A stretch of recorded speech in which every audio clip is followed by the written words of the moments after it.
Well, greetings, everyone. Welcome to the webinar today. I'm Greg Freeby, the Executive Director of the American Segmental Bridge Institute. I'd like to encourage you to follow me as well as the American Segmental Bridge Institute on LinkedIn if you're not already. It's a great way to see some of the latest news that's going on in our industry.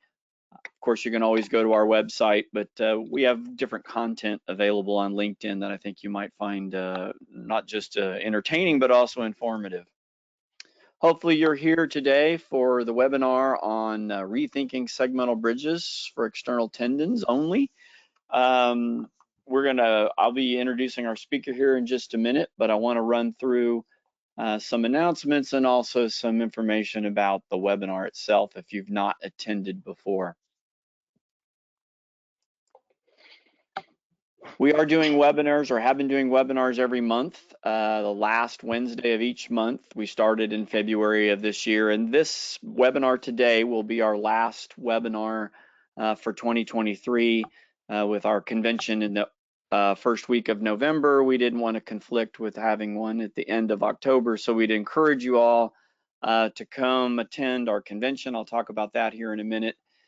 We will resume our webinars in February next year, 2024, same plan, the last Wednesday of each month, starting at noon and running till a little bit after 1 or 1 o'clock or so Central Time. And of course, if you've missed a previous webinar, you can go to the website and find a link. If you just click on the title of the session that you missed, then you'll be taken to a link where you can view the recording from the webinar. You also have ability to get a copy of the slides in PDF format. I mentioned our convention coming up in November. It's November 5th through 8th at the Westin La Paloma Resort and Spa in Tucson, Arizona. We're also hosting PTI committee meetings after our convention this year. Traditionally, they're done before the convention, but this year we're trying something different and doing those on after the convention. So they'll start the afternoon of November 8th and then run all day on November 9th. But the convention itself starts at noon on Monday, November 5th, and runs through the 8th, or I guess Monday's the 6th. We also then would encourage everyone to attend. Registration is open on our website. Thought I'd mention this morning or today our durability survey. We often plug the construction practices handbook as part of this, since this is the construction practices committee kind of leads these webinars. But I thought today I would do a little plug for the durability survey. As we talk about long-term performance of segmental bridges, you'll find a lot of really great information in this document. If you go to our website, you'll find an upper right-hand corner for learning, then go to resources, and you'll find all of our resources that are available for download. So we'll talk about some instructions real quick for the webinar. Of course, if you lose your connection, you can rejoin the webinar with the link you were provided. You will miss content while you're away, and so try not to miss any more than you have to, because certificates of attendance will only be issued to those that meet the minimum required time in the session. Again, we're looking for close to an hour in order to be able to issue certificates. With regard to the certificates, please allow 1 week for your attendance certificate to be generated and sent to you via email. And then we'll do Q&A at the end of the presentation today, and I'll talk now about how that's going to work. Because we have so many attendees, we're just not able to do Q&A with unmuting people and allowing them to ask their questions live. But you have an option to ask your questions live via basically text message. And so you should have in your dialogue for the GoToWebinar a little click that says questions. You click on that, and then you can enter your question and submit it. Our Q&A moderator will be collecting those questions as we go and then conducting a Q&A session at the end. So I'd encourage you, as things come to mind, to just go ahead and submit questions as they come up in your mind. If you're on a mobile device, you should have a little question mark in the upper right-hand corner. You can click that and also get a dialogue then for inputting a question. Your certificate for completion or attendance of this session will be issued through RCEP. This is the required notification to let you know that ASBI is meeting the standards set by RCEP for a continuing education program. Just a quick introduction of our Q&A moderator. If you've been with us this year, you've probably gotten to know Wade quite a bit. He's not only served as Q&A moderator, but actually led some sessions this year while I was away. So thank you to Wade for that. Wade is a vice president and director of operations at FIG Bridge Inspection, holds a BS in civil engineering from New Mexico State University, and his Texas roots are in the form of his master's degree from the University of Texas at Austin. He has a lot of experience, as you'll see on screen. I won't read all of this to you. Has a lot of experience in the segmental industry, and I really appreciate his insight into our industry when we do our Q&A. So we'll be hearing from Wade here later in the session. So our speaker today is Lukasz Wojnarski with Arup. He's an associate director with them in the UK. He specializes in bridge design and has led the design of complex highway and rail bridges and prominent infrastructure projects literally all over the globe. His projects include major sea crossings, cable stays, segmental, high-speed rail bridges. He's published a number of articles through IABSE and CBDG and ICE. There are various conferences and journals. And he recently joined a team in the UK of experts that are working to update the UK national annex to the Eurocode EC2, where he focuses on the design of concrete bridges. Lukasz will present today on segmental bridges, which are designed and constructed with external tendons only. That is to say, there'll be no external tendons only. No internal tendons. He'll be discussing this construction aspects of bridges constructed with external tendons, some of the pros and cons of this approach, and also just talking about what this does for us, perhaps in terms of sustainability, using kind of circular bridge design principles by reusing structural materials and components. And so with that, I will turn over to Lukasz as our presenter. And Lukasz, you should here be seeing a request for you to be the presenter.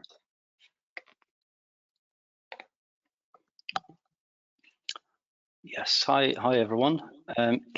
Thank you, Greg, for this great introduction. And if you could move your mic maybe a little closer to your little side right now. Yeah, is that any better? That's a little better, thank you. Okay. Thank you for this introduction. Like I said, yes, I'm Lukasz Wojnarski. I'm an associate director with Arup based in the UK. And it is my pleasure today to take you through this webinar, which is on the topic of segmental bridges with external tendons only. And in the webinar, I would like to cover some key principles of the design, construction, and detailing of bridges with external tendons only. I will provide an overview of this type of bridges along with the project case studies to explain some of the nuances. And finally, I will conclude the webinar with the summary thoughts. And I hope that this webinar will have something for everyone in terms of those who are just starting their adventure with segmental bridges or designing segmental bridges with external tendons, as well as those who are well experienced experts in the field. I hope there will also be some interesting twisting points along this webinar for them to enjoy as well. Let us firstly look at some key characteristics of the bridges with external only tendons from the high level, and why or why not we should consider these on our projects and on our designs. So when we look at the external bridges concept, it's quite simple to explain. We essentially have tendons which are placed outside of the concrete body of the member that we design. The pre-stressing force is applied similar to the bridges with internal tendons, except the trajectory and the way the forces transmit throughout the length of the member which we design is a little bit different. And we will talk about that in more details as we go along. Now, I would like to bring a few high-level points as well at this stage to emphasize on, why and why not we use this type of solution in our design. So the external tendons, they offer full replaceability throughout the design life of the bridges. They're easily inspectable, maintainable compared to the bridges with internal tendons. Some other advantages include smaller pre-stressing losses and the ability to create a draped trajectory profile in a fairly simple way, which enhances some of the design for shear and torsion. And on the other hand, we've got some maybe disadvantages. So the external tendons require fairly large and heavily reinforced often diaphragms and deviators, which could complicate the detailing and fabrication of the segments. We are not able to put the external tendons close to the outermost fibers of the sections that we designed. So there is a bit of a penalty on the efficiency which we get from the pre-stressing. And as a result of that also is that typically we may be finding higher pre-stressing quantities needed as well as reinforcement for bridges with only external tendons. And yet, important thing to mention that in some places, and we should also consider any mechanical damages that could happen to this exposed external tendons, such as exposure to fire. So bearing this in mind, this high-level thoughts, the question is it actually worth it? Is it worth to adopt external tendons and even more comprehensively? And I'm hoping that throughout the course of this webinar to provide you with some details and insights, which hopefully will help us to better understand and answer this question. So we will start with an overview of the external tendons. So what we'll cover in this part of the webinar are some detailing aspects of the external tendons, along with the design opportunities, and also focusing on the maintenance, inspection, and replaceability of the external tendons. So the key features. So when we firstly look at the trajectory of the tendons, so for the bridges with the internal tendons, we typically work with the profiles which are which could be quite freely shaped, except that beyond the anchorage zones, we always provide a straight portion for the distribution zone. And beyond that point, it very much depends on our design. The tendons could be straight, could be curved. We tend to, for the curved tendons, we work with parabolic shapes or any other curved profile, as long as we don't, we've got the radius for curving the tendons greater than the minimum required. And how the external tendons compare to this? Well, for the external tendons, we work typically with the section of straight profiles in between the deviation points. So it's basically a selection of a straight line stretching in between the deviation points, which are provided at the diaphragms at the intermediate point supports, or any deviations at the deviators within the span. So one other thing that quickly comes into mind, and it should be noted, is that with the external tendons, we are not placing the tendons within the body of the concrete, which means that we are not able to put them close to the outermost fibers of the section that we design. And the impact of that is that the moment component from the primary pre-stressing force is smaller compared to the concept with the internal tendons. And that, is one of the little design penalties of the concept with the external tendons. As mentioned before, so in order to facilitate the external tendon trajectories, we require to provide the deviation points along the span. And this is the image here on the left-hand side. And these deviation points, obviously, they need to be reinforced. They need to be shattered during fabrication. And in some countries, they are seen as a bit of a complexity, unnecessary complexity, which drives the cost of the segmentation up. And that is similar to the anchorages at the ends of the deck, where we typically anchor the external tendons on the diaphragm, which in the external tendons design bridges is much heavier than what it would have been for the bridges with internal tendons. So these are some complexities and the detailing aspects that go along with the bridges with external tendons. On the other hand, there are some opportunities in terms of design, for example, where the wobble and friction coefficients are lower for bridges with external tendons. So actually that allows us to gain some efficiency from providing external tendons. And also the fact that we are able to achieve the inclined tendons trajectory pretty simply because we provide the deviators, and this allows to enhance the shear and torsional resistance. One important feature that we need to remember for the external tendons designs is to make a provision for the future spare external tendons. And different codes or project specifications makes different requirements for that. And we need to be able to accommodate about 10 to 20 or even 30% in some places pre-stressing force should be loosened in some way in the future. How we lose it? Well, if the tendon deteriorates, we need to replace it. So obviously we would need to distress it. What we would do, we would put the spare tendon up front, and that would allow to avoid any disturbance to any traffic that is running on the bridge. So things could be carried out, this sort of operation live.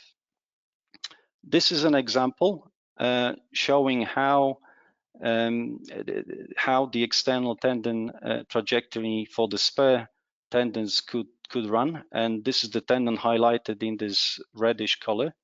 And you can see by comparison to other tendons, external tendons in the section, in the dotted lines, which are permanent tendons, the spare tendon is simply following the same trajectory as the permanent tendons. Now, very important thing to consider, and this is something that should be provided for the spare tendons, is provision which allows us later to install these tendons in place. And this could be achieved with the sort of double sleeve concept. It is called different in different places, but let's use this term double sleeve concept. So what it actually means is that at the location of the anchorages, we would typically cast in steel trumplates up front, even before the tendon is installed, so during segmentation, together with some steel or HDPE lining. So that castings allow us later in the future, should this be necessary, to bring the external tendons with the anchorages and ducts and simply insert them into prepared slots, okay? And the double sleeve concept is also followed at the deviation points and the diaphragms, and that is achieved by casting the steel tubes, Diablo deviators, within the diaphragms and deviators, and simply when we bring the new spare tendon in the future, it could just be taken through the provided openings. Now, when it comes to the tendon replacement, because that is another very important feature of the external tendons, that we are able to replace the tendons should it be necessary, and depends on the detailing, the concept, the design.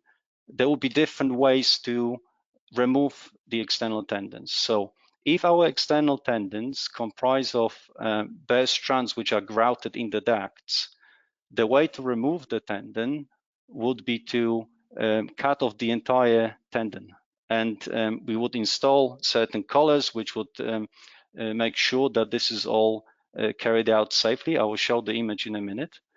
And then once the tendon is cut, we just pull it out through the ducts and openings.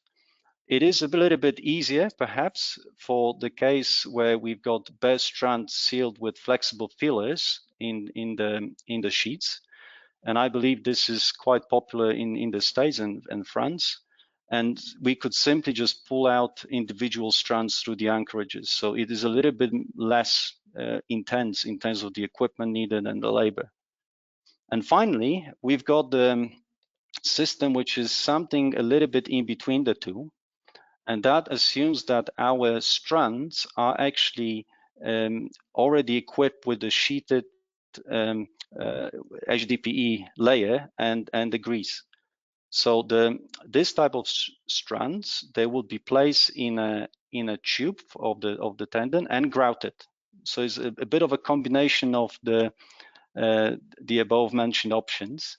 And what this is doing is that we are also able to, in the future, pull out each strand individually and replace it. Okay. One penalty of this system is that because of each strand with its HDPE would have a larger diameter compared to bare strands, we would likely require bigger diameter ducts, and obviously all the consequences that go with it in terms of detailing and the reinforcement provisions. Okay, so as promised, this is an image. These are the images illustrating how the external tendon with the grouted strands is being removed. So we would, on the section that is yet to be cut, we would install the steel collars attached to the tendon, and also some steel high-strength rods connecting the two. And that is to assure that when we cut the tendon, the force is transferred to these rods and later gradually released in a safe manner. So there is no safety concern with that way of removing the tendons. Okay, this is just one example to show you what's involved with removing external tendons with grouted strands. Yet another big advantage of the external tendons is the fact that they are quite accessible and could be easily approached, and in such a way that we could bring any equipment that we would like to use in order to inspect them, such as in this illustrated example where we are able to attach the equipment which runs some magnetic field which allows to detect any deficiencies within the strands. Or we are also able to conduct visual inspections and testing, physical testing as well in a rather simple way, by either taking samples and cutting small parts of the tendons and later replacing it, or just the visual inspections throughout. So it is all there, very easily approachable and inspectable. So I think this were the key, I think, characteristics as I would see it for the external tendons, in terms of a little bit on the design, a bit about the maintenance replacement, and some of the detailing. And now I would like to move to the following parts of this talk, which is where we are going to look at some project case studies. So these are the past ARUPS projects where we designed some of these bridges. And the first case study that I would like to talk about is our Theemsweg Bridges in the Netherlands. Okay, and this is where we acted as the designer for the JV contractor. So the project located in the port of Rotterdam, and it comprises of rerouting the existing rail line shown in blue to the new proposed one. Okay, and in order to eliminate some congestions and non-compliances in terms of the alignment, and provide more capacity as well. The new route is approximately 5 kilometers long, and due to the various site constraints, mainly the underground services, you can see there is a lot of industries in place there. The new proposed route has been proposed to be fully elevated, and the reference design provided by the client proposed the viaduct to be achieved with the precast pre-stressed beams, as shown on the left-hand side. And also, there are some longer span bridges to be done along this route through the canal, where steel arches were envisaged. And when we look at this reference design, some quick ideas came to mind. That why wouldn't we consider segmental construction, which could allow us to build the whole deck from above the ground. And this is where we started looking at the segmental bridges, simply supported configuration with only external tendons in order to even further enhance the speed of construction. And that's exactly what we started developing for this project. Is a viaduct, a series of simply supported deck bridges erected with the overhead gantry, where the segments, not as shown on this image, they could have been delivered from the previously constructed deck. Okay, this is just the illustration. And like I said, also, because of we were adopting the external tendons only, there was no need for any couplers in between the segments, which adds a little bit to the labor and slows down the process. So that further enhanced the speed of construction. So these were the key drivers for making that decision of moving from the reference design proposed by the client to the segmental construction with external tendons only. And there were some challenges with this project, because this would have been the first of this kind in the Netherlands, actually, where we do segmental with only external post tensioning. And in addition to that, we had to design for the heavy train loading, and it's not so easy always. And yet the client had a fairly stringent requirement where it came to providing the minimum compressive stress within the deck under the service of 0.3 KSI. So that's 2 megapascal. So it's basically twice as much as we would normally have for the bridges with internal tendons. And I think, and because of that, we very quickly moved to the highest strength concrete of 9 KSI, which is C6075. And even we're finding that the higher concrete strength would be advantageous, but I will touch on that in a minute. So the typical viaduct configuration was that we had spans ranging from 30 to 47 meters, and the deck depth from 2.1 to 3.6 deep. And the deck was to facilitate two tracks with the walkways. Okay. And as showed you in the beginning of this presentation, and later as well, this is the tendons layout that we designed for these bridges. similar to the previous illustrations, where we have basically a series of external tendons running from one end to another of each simply supported deck module, which are deviated at certain discrete locations to achieve the alignment we desired. And it becomes very quick, very clear that at the diaphragm location at the end of the deck, we would have many tendons anchored at a single point. And that obviously creates significant force. And therefore, the diaphragm design at that point is to somewhat challenging and need to be studied very carefully. Okay.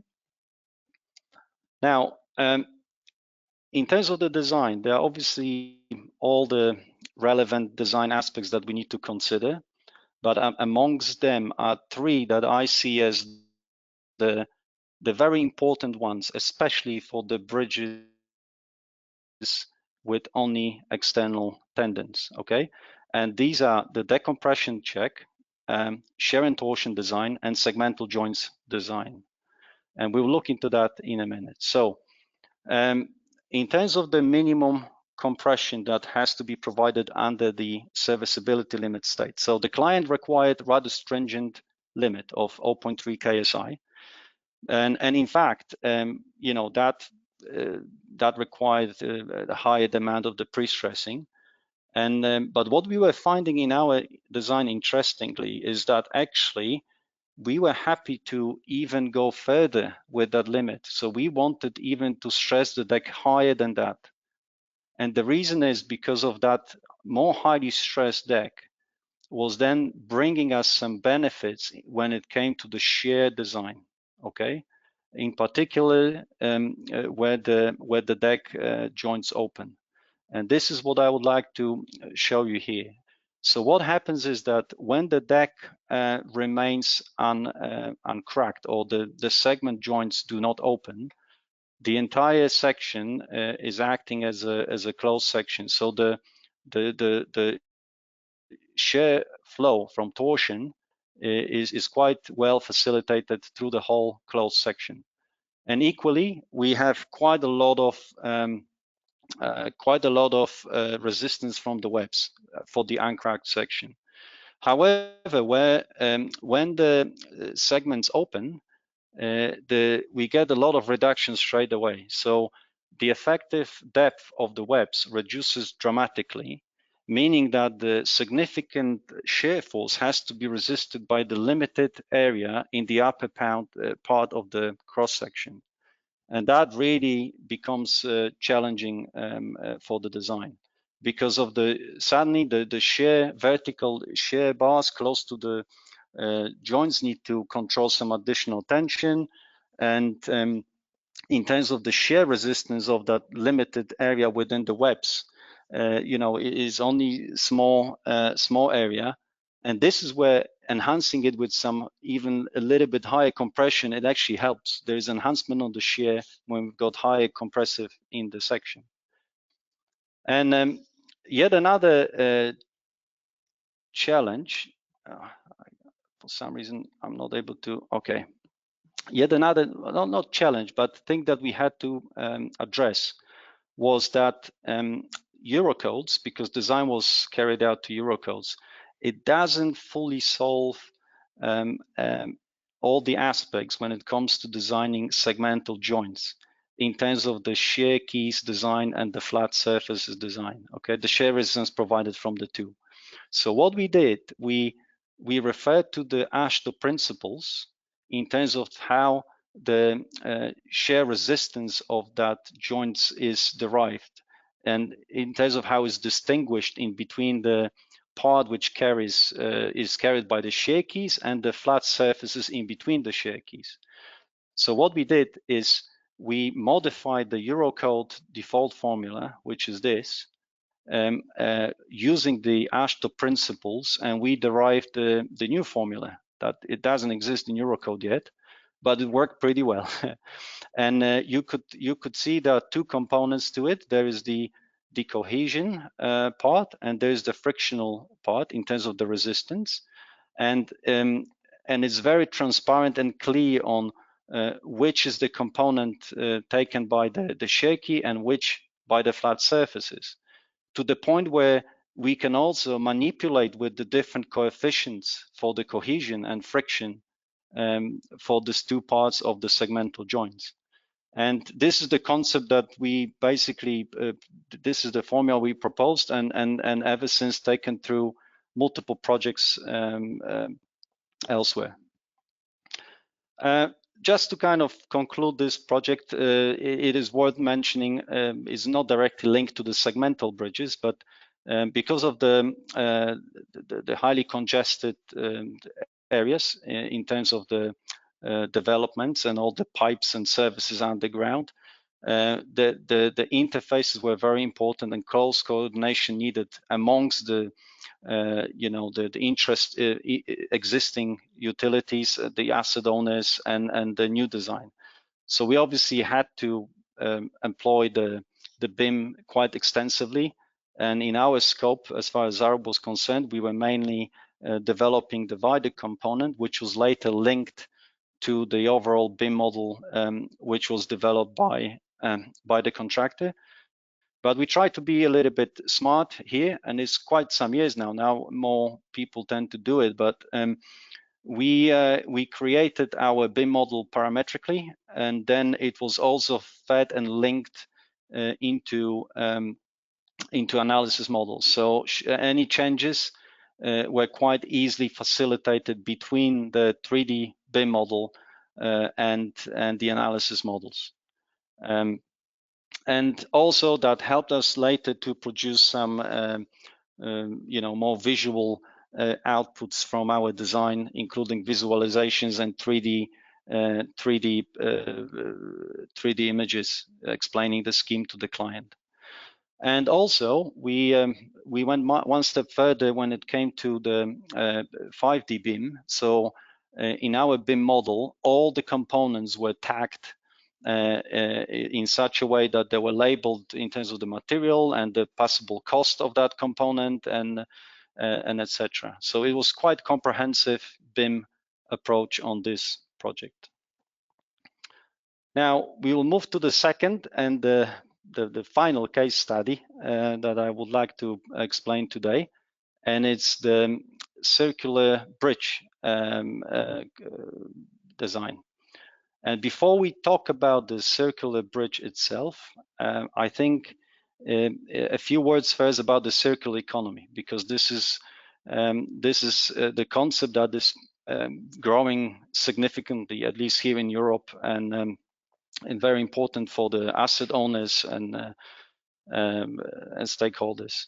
So the concept is, in simple way, it assumes a reuse of the structural materials to the extreme, So ideally, in the holy grail is where we could reuse every single component of the asset in some form in the future. Okay, and this is that overarching principle of to close the raw material cycles.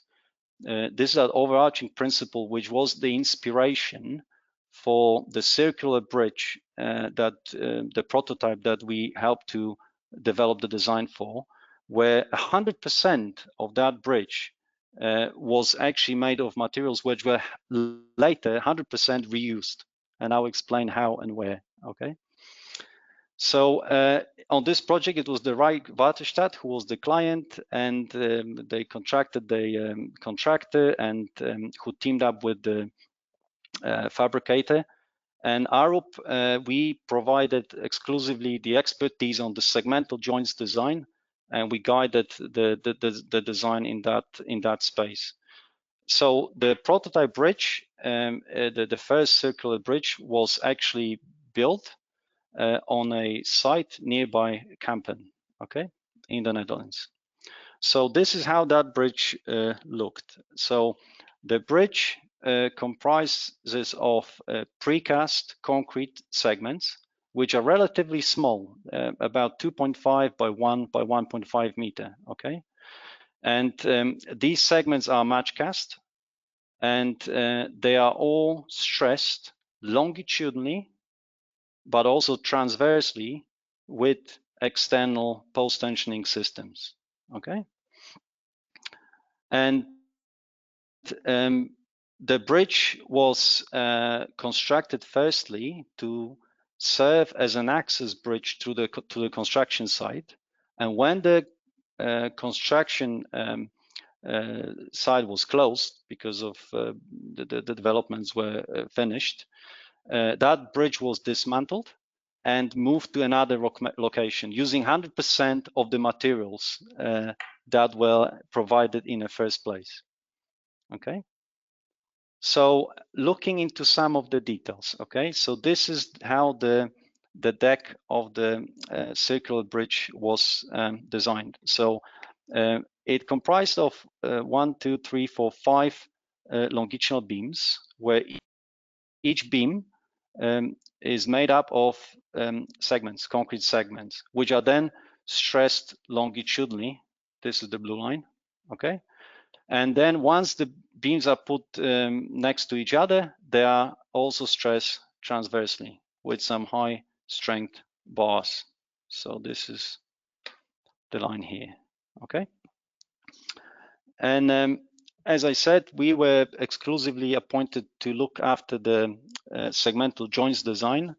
And without going to too many details, and for the purpose of this presentation, I think the design of these joints could be outlined in these 3 key steps, really. So first of all, we need to identify where the neutral axis of the section sits once it's cracked. Once we know that, we are able to determine how many shear keys are engaged. And when we also know that, then it only comes down to the shear resistance calculation. And here we adopted the formula that I also highlighted you before. Now, sometimes an image or a video explains things much better than hundreds of words, especially when English is not your first language. So I've got a little video prepared from the fabrication and assembling of that circular bridge. So I hope you can enjoy it for a couple of minutes. It is showing the precast segmental joints, which were all fabricated by the Spanbeton in the Netherlands. The quality of the fabrication was, I think, exceptional. You will see the segments in a minute. I think very, very high quality of concrete, carefully compacted and cured. You can see that's what I meant. I think it's very rare to see this kind of quality, I think, for the segmental bridges. And then obviously it was sort of the assembling of the segments was actually tested, but then it was they were stressed in a factory, and once the girders were assembled, they would have been moved to the site, and that is being shown how they are handled.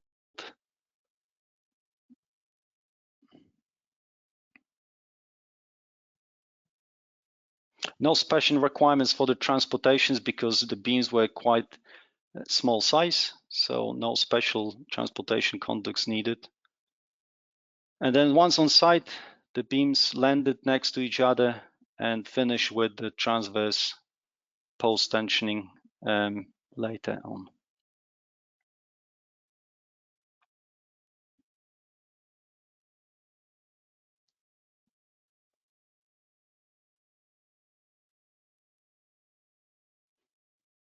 Some testing, the load testing was also conducted.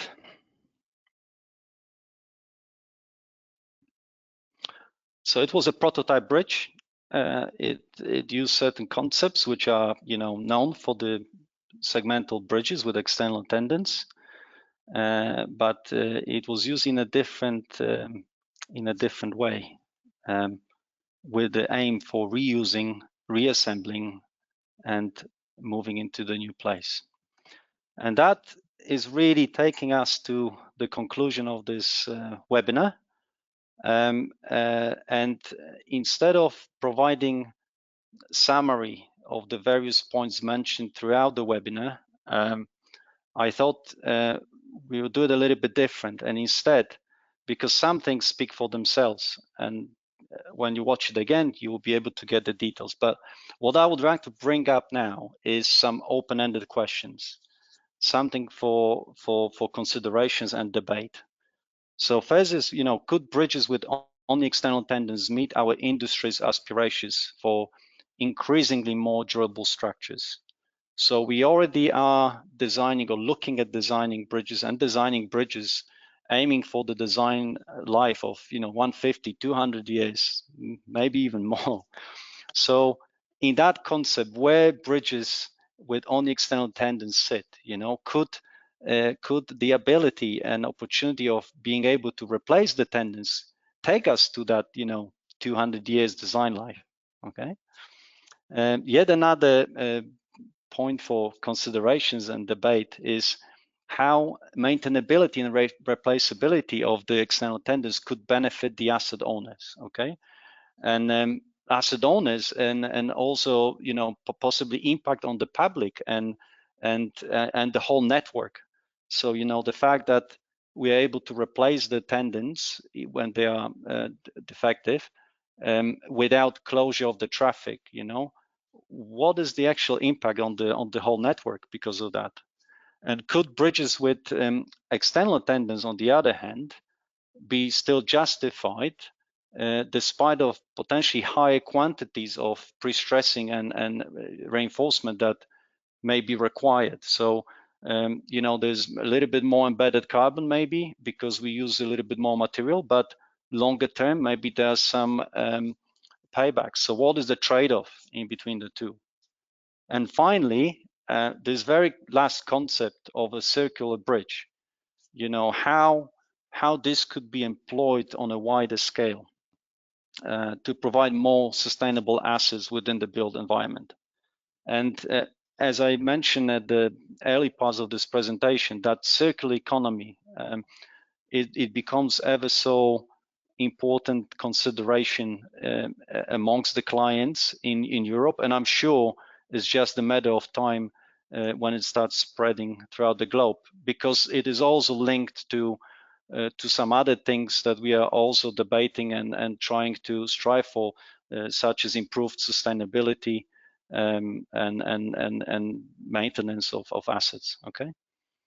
So with these open-ended questions in mind, I very much would like to thank you for your time.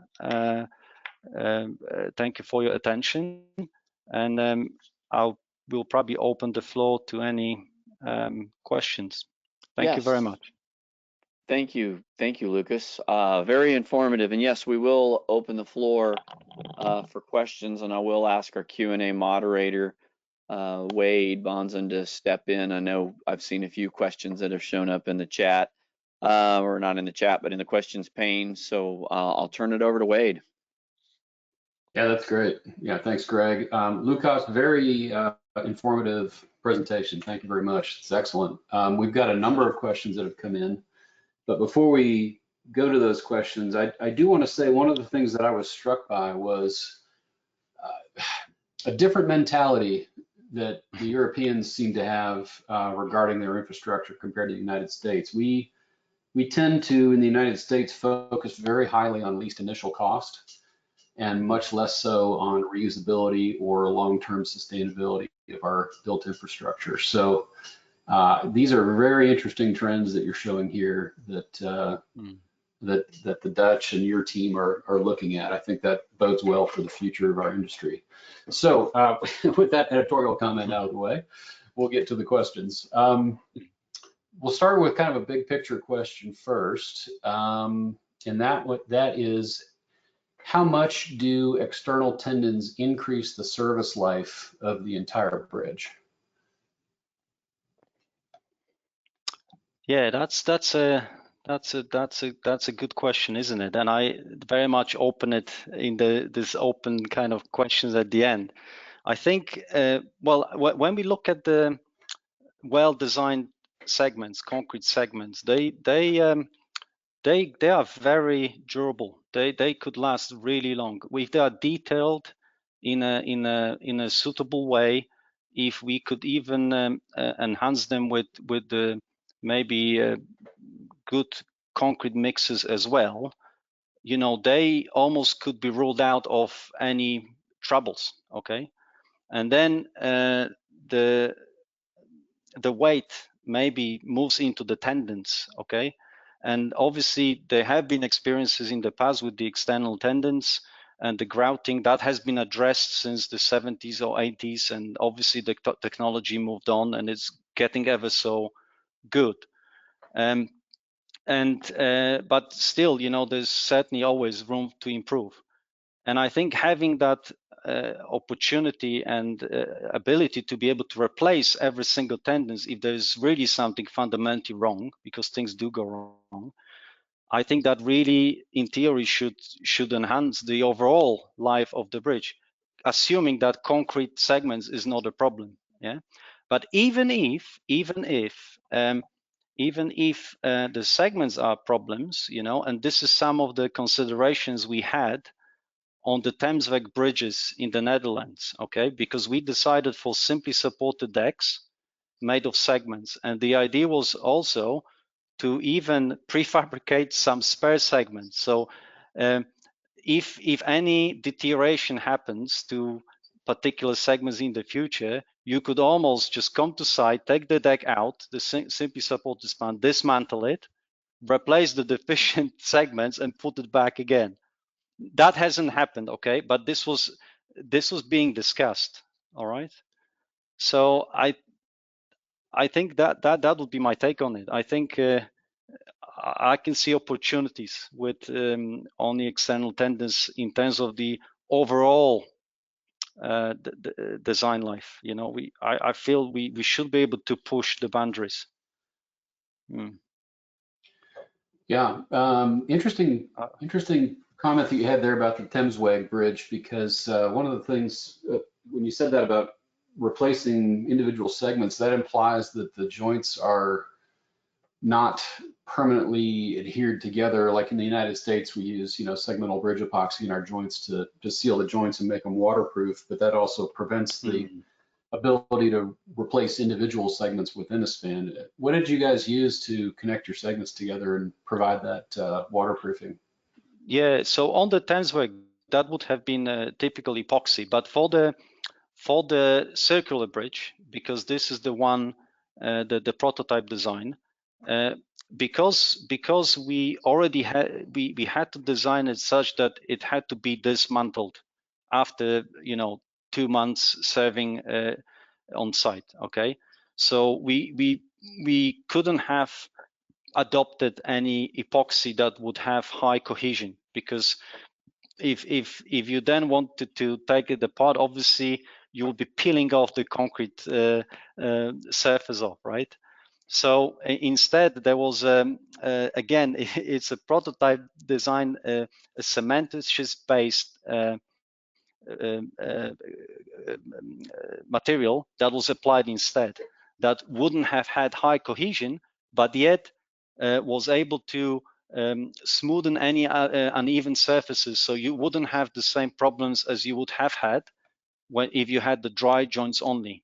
You know, in addition to the things you mentioned about the waterproofing, but also in terms of, you know, any hard spots that you have when you bring the segments back together. So and I think this is certainly, as we were discussing it also internally within Arup, actually, amongst the colleagues, we feel there is a room for developing that further. You know, the bonding agent design. Okay, and it may sound a little bit like a science fiction, but I came across a paper which explained the design of a bonding agent, not for the segmental bridges, something else. Is like a glue design, which basically is very strong glue that connects the two structural components together, steel or concrete, and it could turn into liquid if you run a certain electric current through it. Okay. So, you know, could we think about, you know, I know this was very, you know, initial conceptual research type paper, but, you know, is there more to it? You know, that sort of concept. Should we be looking into this sort of solutions in more details? Perhaps, you know. But then I was discussing it again with a colleague. I said, no, fair enough. But if you've got a rail bridge with all sorts of currents running through the rails and adjacent to them, you know, you better be careful, right? Because yeah. So yeah, I think certainly space for development, I would say, for our industry, no matter whether it's States, Europe, wherever, you know, it's a global challenge. Yeah, maybe. Yep, good thoughts there. That's very interesting. Let's talk a little bit more about the circular bridge. The circular bridge segments, were they weren't match cast in the transverse direction, just in the longitudinal direction, right? Correct. That is correct. So actually, transversely, there was a little bit of gap, and yeah, there was like a very strong, like a rubber type seal in between. So there were no match cast transversely, correct. And in fact, the only surface where they were touching each other was in the upper part. So if I go back to, yeah, so they would the main contact point was in the upper part of the section over there. Yeah, there were not really even, there was a little gap in between in the lower part. Did you run into any challenges or difficulties with sort of maintaining the same, you know, vertical geometry of those very closely spaced side by side, you know, beams?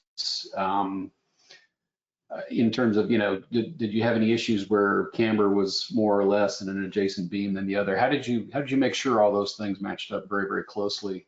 Because it looks like it's an as-cast routing surface too, correct?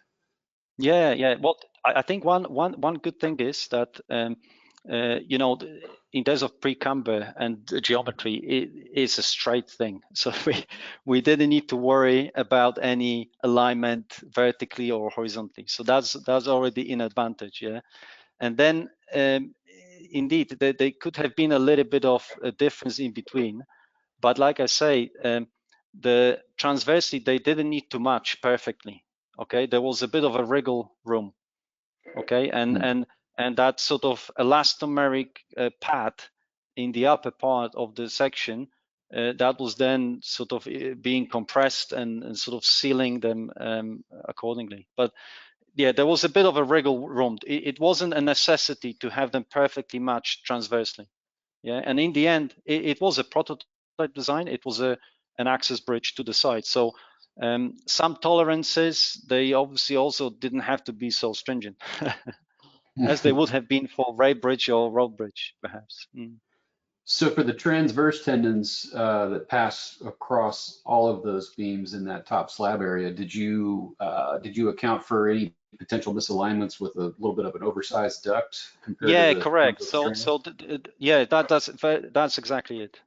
That's exactly it. So there were oversized holes within the top flanges to account for that tolerances. Correct. Okay. So let's drop back. We'll talk a little bit about just more general questions for the Theemsweg bridges. You had a slide in there that talked about span lengths, and with different span lengths, you had different structure section depths. Yes, that is correct. Yeah, it wasn't quite ideal, I would say. We were really trying hard to standardize it, you know, but we ended up actually with a few non-standard sections. But what was in our favor is that the vertical webs, I mean, the webs of the cross section are vertical, so any adjustments for the height relatively more easy, you know, with the segmentation. But it wasn't something we were able to escape from, unfortunately. Yeah. I think it was to do with the congestions on site, because that site, it may not look like it in the first place, but there's a lot of underground utilities because there are some heavy oil and gas, industries nearby. So yeah, we only could have gone so far on this, I'm afraid, and we did need deeper decks. Okay. Kind of a more general question about external tendons. Have you all considered using steel members for your deviators or your diaphragms? Yeah, that's an interesting idea, I think. We, in my experience, personal experience, and designs, never have done it, but I can certainly say that that when it comes to designing these big diaphragms at the end, okay, which anchor so many tendons, the amount of reinforcement that goes into these diaphragms is massive, and it almost ends up being basically a steel slightly covered with a bit of concrete. And only on the very conceptual level, we sketched some ideas how it could have looked if these were steel. And I'm quite actually personally quite excited about that idea. But like I say, in the all honesty, didn't have a chance to take it through more rigorous design yet. But I think there is something there to think about, I think. I know of at least one bridge worldwide that's been done that way. I believe the Prince Edward Island Bridge crossing there in Canada was done with steel diaphragms, but I have to go back and look for sure. I know one of them was, that might think it was that one.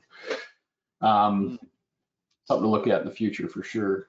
So another general question about external post-tension bridges. Do you feel that external post-tension bridges need more frequent or more involved periodic inspections than bridges with internal PT tendons? Yeah, I think this is down to the maintenance and inspection regime for any asset, right?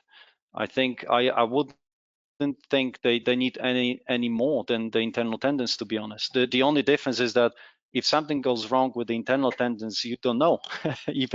even if you do like visual inspection, you still don't always pick up and don't always realize and appreciate but you will certainly have a chance to see more with the external tendons, I think. But I wouldn't imagine you need any additional and special regime.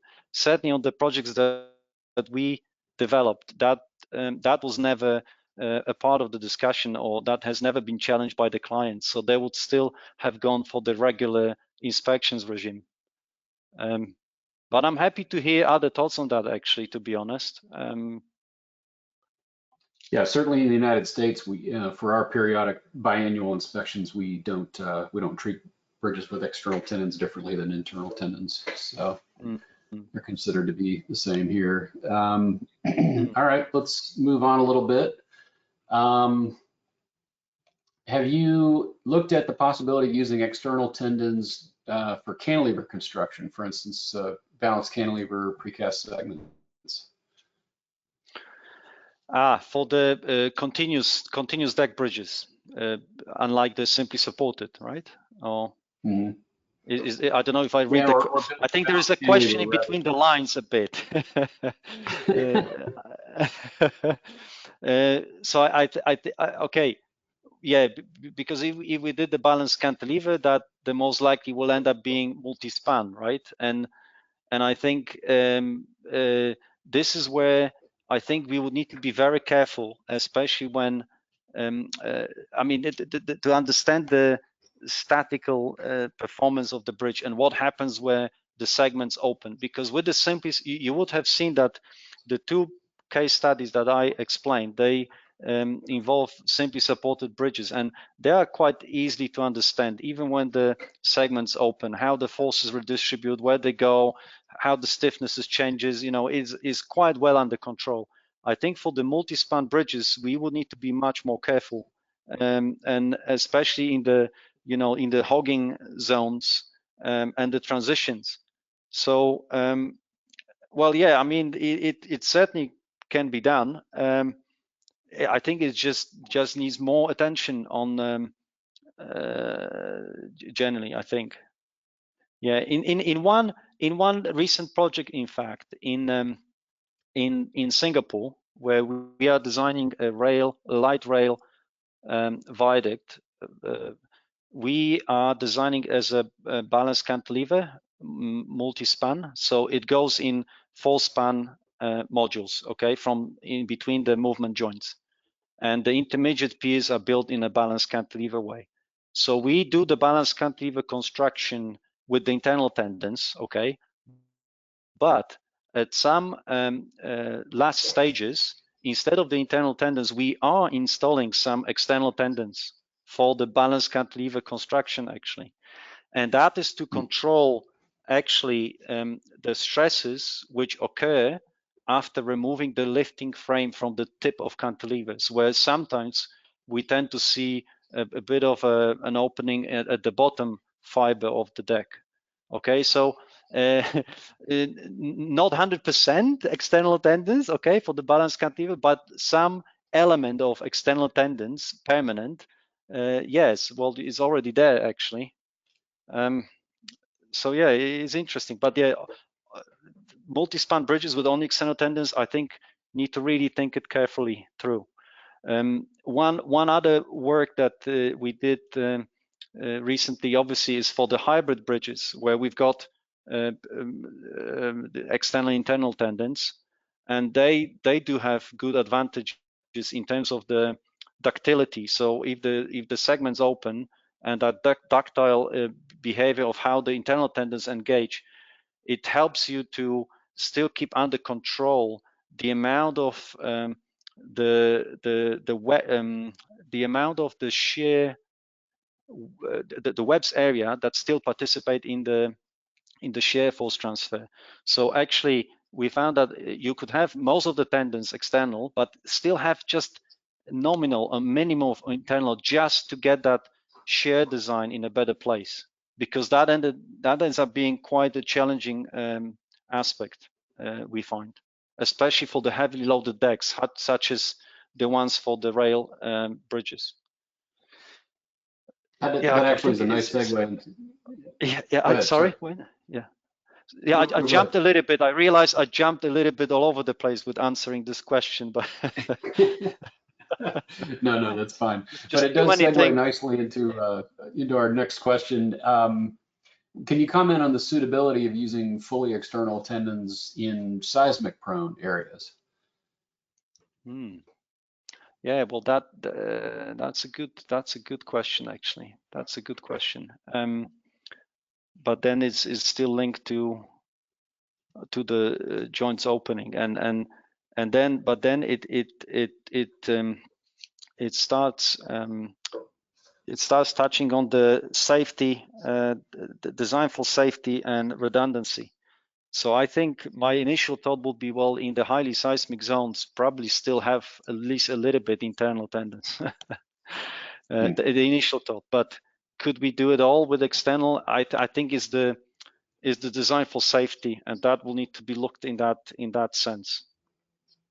You could still do the numbers, get the design right, but is the safety level that we need to achieve, and external only probably wouldn't hit it so well as we do with some internal tendons.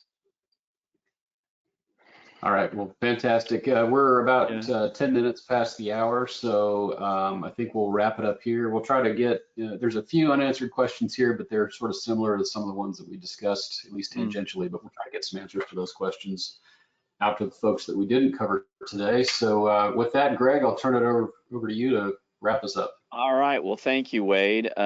Great presentation again, really enjoyed enjoyed it, Lukasz. So thank you for informing us and sharing your thoughts on this technology. It's certainly interesting. So again, thank you to everyone for attending. Again, reminder to follow us on LinkedIn. If you have any comments or questions about this session, info@asbi-assoc.org. That's the best email to hit. So thank you, everybody. And with that, we will conclude the webinar. Thank you very much. Thank you.